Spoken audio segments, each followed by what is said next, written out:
अभी हाल ही में भाजपा प्रवक्ता नुपुर शर्मा ने मुसलमानों के पैगंबर मोहम्मद साहब की शादी के ऊपर सवाल उठाते हुए इस्लाम के खिलाफ बहुत ही घटिया आरोप लगाया, जिसको मैं यहाँ पर बयान भी नहीं कर सकता। लेकिन आज मैं उनको यहाँ पर उस आरोप का जवाब देना चाहता हूँ। अंग्रेजी में एक बहुत ही अच्छी कहावत है कि little knowledge is very dangerous. यह इसलिए कहा गया है कि या तो किसी भी विषय के बारे में पूरा ज्ञान होना चाहिए और या फिर बिल्कुल नहीं होना चाहिए, क्योंकि आधा अधूरा ज्ञान बहुत ही खतरनाक होता है। तो नुपुर जी, मैं तो यहाँ पर आपके आरोपों का जवाब एविडेंस के साथ दे रहा हूँ, लेकिन क्या आप भी मुझे इस बात का जवाब देंगी कि शादी के वक्त श्री राम और सीता मैया की उम्र क्या थी? अगर आपको नहीं पता तो मैं बताता हूँ कि शादी के वक्त श्री राम 14 साल के और सीता मैया 6 साल की थी। क्या आप इसको भी टीवी पर आकर चीख चीख कर सबको बताएंगी कि यह सही नहीं हुआ है? अगर आप मेरी इस बात से एग्री नहीं है तो फिर एविडेंस के साथ इस बात को गलत साबित करके दिखाइए। चलिए मैं अपने जवाब की तरफ चलता हूँ। तो नुपुर जी, अगर आपको पैगंबर मोहम्मद साहब की पूरी जीवनी के बारे में ज्ञान होता तो आप भूल कर भी यह काम कभी नहीं करती। पैगंबर मोहम्मद साहब ने जब हजरत आयशा जी के साथ शादी की तो उनकी उम्र 6 साल और रुखसती के वक्त 9 साल थी। यह सच अधूरा है। मैं आपको पूरा सच बताना चाहता हूँ, जो कि आपको यह ज्ञान आरएसएस की क्लास में कभी नहीं मिल सकता। पहले मैं आपको पैगंबर मोहम्मद साहब की जीवनी के बारे में थोड़ा सा परिचय दे दूं, फिर उनकी शादियों के बारे में विस्तार पूर्वक बताऊंगा। दुनिया के बनाने वाले रब ने पैगंबर मोहम्मद साहब को दुनिया में सिर्फ इस्लाम के लिए ही नहीं बल्कि इंसानियत का पैगाम देने के लिए भी भेजा था। इसीलिए जो तकलीफें इंसानी जिंदगी में हो सकती हैं, उन तकलीफों को रब ने पैगंबर मोहम्मद साहब की जिंदगी में शामिल करके और फिर उनका निदान करने के लिए कुरान शरीफ की आयतों को नाजिल करके पैगंबर मोहम्मद साहब का मार्गदर्शन किया। इसीलिए कुरान शरीफ को पूरी तरह से नाजिल होने के लिए पूरे 23 साल लग गए, ताकि दुनिया के सारे इंसान पैगंबर मोहम्मद साहब की जीवनी से सबक लें और अपनी खुद की जिंदगी को उन्हीं की तरह बिताने की कोशिश करें और कुरान शरीफ के बताए हुए मार्गदर्शन का अनुसरण करें, क्योंकि रब ने कुरान शरीफ को पूरी मानव जाति के मार्गदर्शन के लिए नाजिल किया था। लेकिन अफसोस कि सब लोगों ने इसका अनुसरण नहीं किया, और जिन्होंने इसका अनुसरण किया यानी कुरान शरीफ और रब पर ईमान लाए, उनको मुसलमान होने का दर्जा मिला।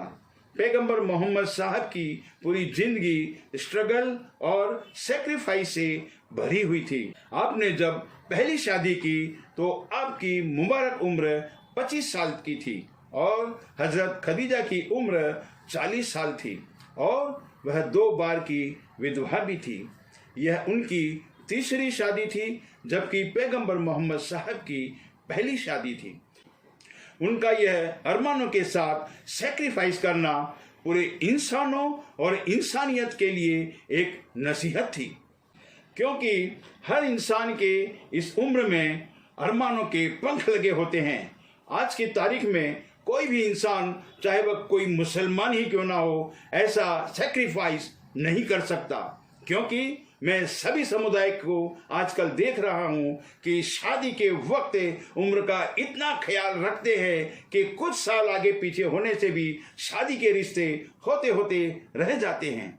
वैसे तो नुपुर जी, आपके आरोपों का जवाब इस शादी में छिपा है, लेकिन कोई बात नहीं, मैं आपको हजरत आयशा की उम्र के बारे में जरूर बताऊंगा।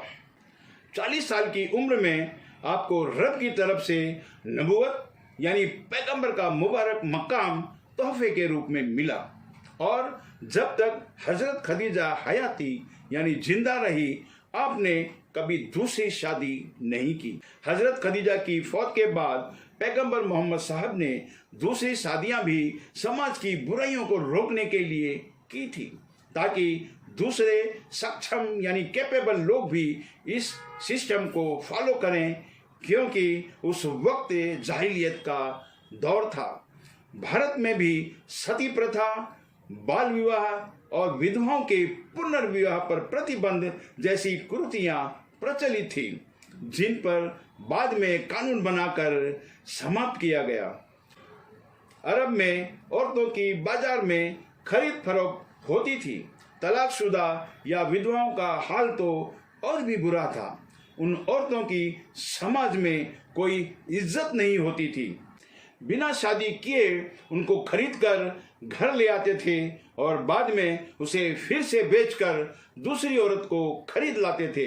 ऐसे बाजारों का पैगंबर मोहम्मद साहब ने विरोध किया और आगे बढ़कर तलाकशुदा या विधवाओं को समाज में इज्जत देते हुए उनसे निकाह किया, ताकि उनका सामाजिक निरादर ना हो और दूसरे लोग भी औरतों को इज्जत देना सीखें और शादी करके ही उनको घर की जीनत बनाएं, ना कि खरीद कर। बिना शादी के संबंधों को रब की तरफ से गुनाह में शामिल किया गया और शादी के बंधन को औरतों को इज्जत देने के लिए बहुत ही पवित्र माना गया।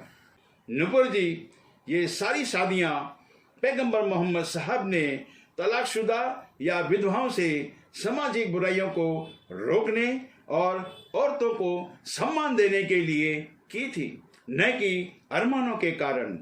इन शादियों में भी आपके आरोपों का जवाब छिपा है, लेकिन कोई बात नहीं, मैं आपको अब हजरत आयशा के बारे में बताना चाहता हूँ। उनकी एज के बारे में पहले तो मैं हजरत आयशा की रुखसती के वक्त 9 साल की थी, इसके बारे में बताना चाहूँगा और बाद में कुछ एविडेंस के साथ बताना चाहूँगा कि उनकी रुखसती के वक्त एज 9 साल नहीं बल्कि 19 साल थी। लड़कियों में प्यूबर्टी ठंडे प्रदेशों में 13 से 15 साल के बीच में आती है, लेकिन गर्म प्रदेशों में यह 9 से 12 साल के बीच में होता है और अरब देश में भीषण गर्मी होती है। उस वक्त के लोगों की कद काठी भी अच्छी होती थी। खान पान अच्छा और बिना मिलावट का होने के कारण उनकी तंदुरुस्ती भी अच्छी होती थी। मेडिकल साइंस के मुताबिक भी जब किसी लड़की को प्यूबर्टी आ जाती है तो वह शादी के योग्य मान ली जाती है। नुपुर जी, आपने भी कहीं ना कहीं न्यूज़ में जरूर देखा या सुना होगा कि कोई लड़की 9 या 10 साल में गर्भवती हो गई। यह मैं आज के दौर की बात कर रहा हूँ, जबकि सेहत के हिसाब से उस वक्त के लोग ज़्यादा अच्छे होते थे।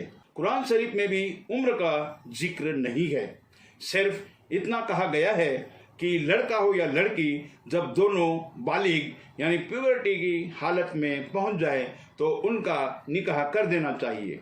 इससे साबित होता है कि प्यूबर्टी से पहले निकाह के लिए मना किया गया है। तो इस्लाम के लिए रब के द्वारा चुने हुए पैगंबर मोहम्मद साहब कुरान शरीफ की गाइडेंस के खिलाफ जाकर कैसे निकाह कर सकते थे?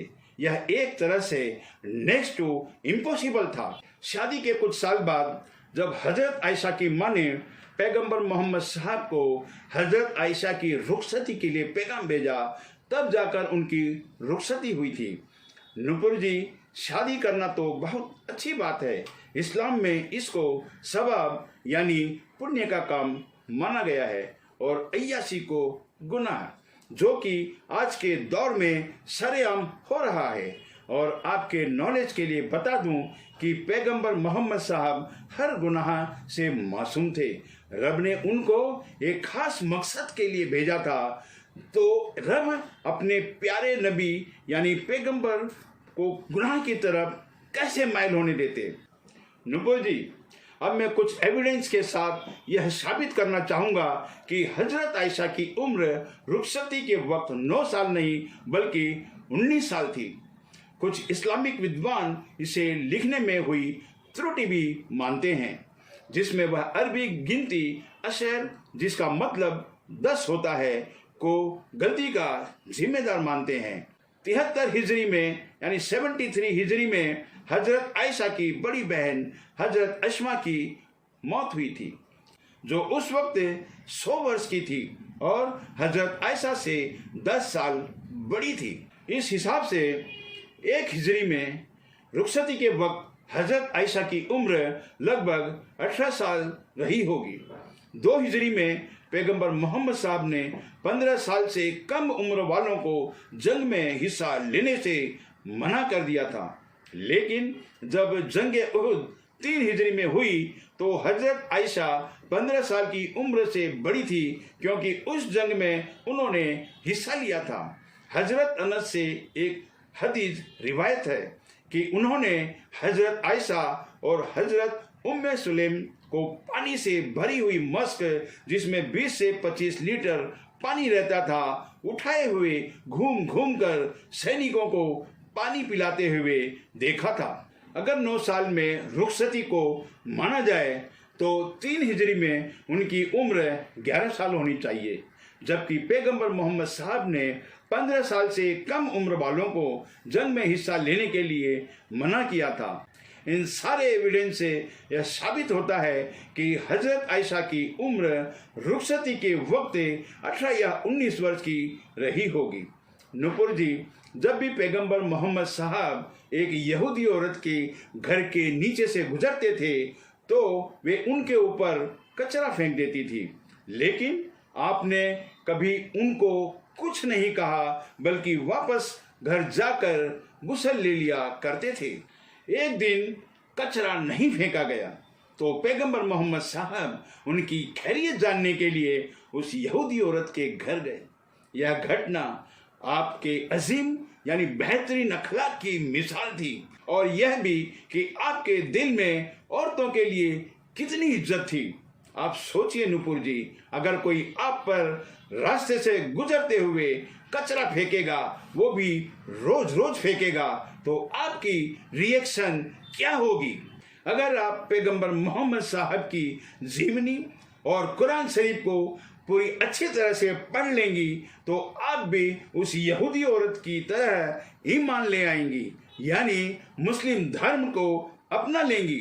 इसी के साथ मैं आप लोगों से विदा लेता हूँ। अगर जो लोग मेरे चैनल पर नए हैं वो प्लीज़ सब्सक्राइब कर लें और बेल आइकन के बटन को भी दबा लें। अगर किसी को मेरा यह वीडियो पसंद आया है तो प्लीज़ इसे लाइक, कमेंट और शेयर करना ना भूलें। जय हिंद।